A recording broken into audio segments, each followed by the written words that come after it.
Hey you all, Farmer Jesse here. I feel bewildered. We've had a really insane winter so far, and I want to talk about our number one pest in the wintertime and how I'm trying to deal with it. And it's not snow, it's not slugs.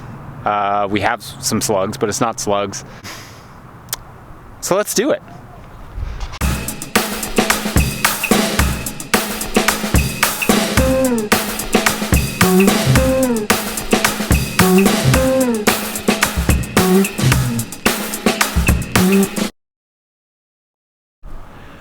All right, can you see right there? That is our tarp. One of many that were completely blown off of their space the last couple days.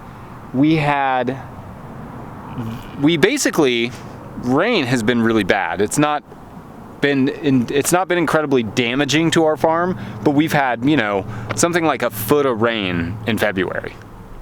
There's only 28 days in February, so it's a lot of rain. Maybe there's 29, I don't remember if it's a leap year. There's a lot of rain in February. That hasn't been our biggest pest. Our biggest problem, our biggest pest has been wind. And it's like this every year, but it has been unrelenting. It's crazy. So let me show you a little bit of our farm setup so you can understand it. We're kind of on a ridge top here, and we get a fair amount of wind. In the summer, it's not a problem because we have all these nice trees, the west and the southwest. But in the wintertime, when stuff's coming out of the north up here, it's just windy as all get out. So, and then of course, even when it comes out of the southwest, it's windy as all get out. So we have nothing to really stop the wind. We have some of these little cedar trees that you can see, but they don't really do it. It's just been nuts. And here's the other thing. The wind is so problematic in the wintertime not because the first day of wind or the second day of wind. It's this like continual, every week we get a new cold front blow in, and on a cold front you often get a big thing of wind. And what it does is it just slowly works whatever you have holding your tarps down. In this case we use these stones that are fairly sizable. I mean, they really haven't been a problem. But they'll slowly work that tarp out from underneath those stones, and as soon as it does, it'll just throw the tarp. So it's been quite a season for that. And the other thing is, you also have to think, these cat tunnels right here and here are semi-permanent structures, but they're pretty much mobile structures. So they're not concreted into the ground. They don't have heavy hip boards like our permanent tunnels. And so the wind just whips the fire out of these. And, several times it'll work the plastic all the way over. And you can see there's all this slack here from where it just keeps. You see that? And it just keeps working the plastic over onto this side. Ripped the channel lock off the pipe and out of the plastic. What you doing, baby boy? I just found that by the high tunnel. You found some of Papa's PVC pipe? Great.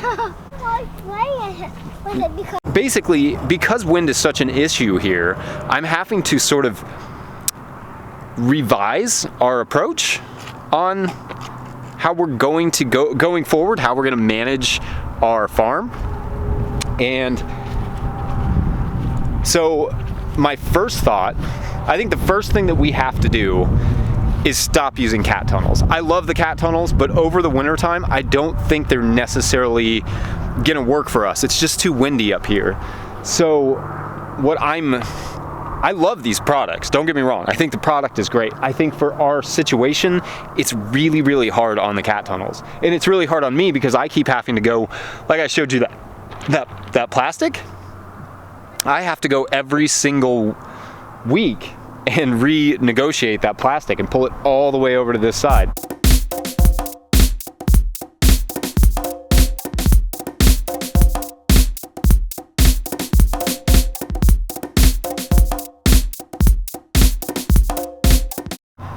This one's not as bad. It's been here a little longer, and it's and it's a little bit tighter. But I've been working on it. I mean, I've done several things to try and fix that, and it just hasn't quite worked out for us yet. So I'm thinking another permanent tunnel that could take the place of this one at least, and maybe even this one. So that's kind of the first step. And also, we're also losing remay and stuff, and I'm thinking I need to bump up to some better sandbags, maybe some different methods for holding those down, because the stones work really well, actually. Like, they don't move, they don't roll, but they just like the wind here, and I should be very specific. When I'm talking about wind, I'm talking about, you know, 40, 50 mile per hour wind gusts, but I'm also, the other day, it was sustained wind at 20 miles per hour for 40 minutes at a time. So it would be blow for 20 miles per hour for 40 minutes, and then it would stop. So wind is a big deal. And if I have to spend my time kind of replacing these tarps, like you can kind of see in this video, that's not super efficient. And I have better things that I'd like to be working on in the wintertime than just putting stuff back all the time. So I'm trying to rework that a little bit, and one of the things that I think we're gonna do is just move away from tarps. I'd like to do that anyway. I'd like to move more towards a cover crop system. Like I said, kind of trying to hybridize our no-till system so that I have a cover crop system out there that I can either roll and crimp and plant into, or I can roll and solarize. So that's kind of, you know, where my brain is on that. The remay, I don't think the row cover, I think I probably won't do the December carrots this way anyway.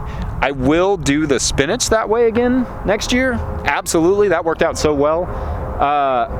So I will probably just triple secure that. Hold on, Further wants us to go watch him do something. Let me see it. If I just do that and wait a minute. Oh, you're making it drain out the bottom of that pipe, huh? Yeah. That's great. Is that Papa's new irrigation system? Awesome. It's your invention? That's great, I love it. So I'm probably gonna stick with this, and I'll just triple secure that row cover, but I won't have as much row cover out, and I kind of think maybe not doing tarps at all over winter next year.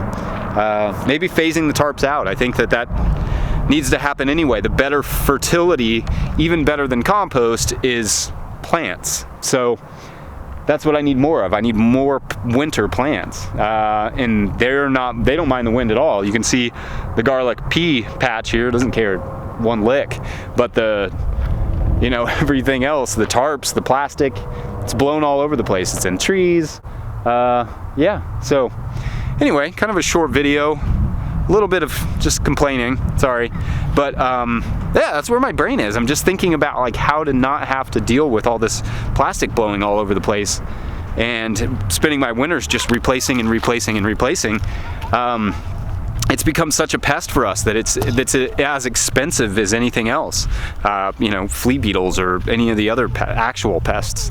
So anyway, like this video. If you like this video, make sure to subscribe to the channel. Let me know if you have any questions about what I just said or any advice. I mean, I always take advice. I don't pretend to know everything about farming. So yeah, that's where my brain is.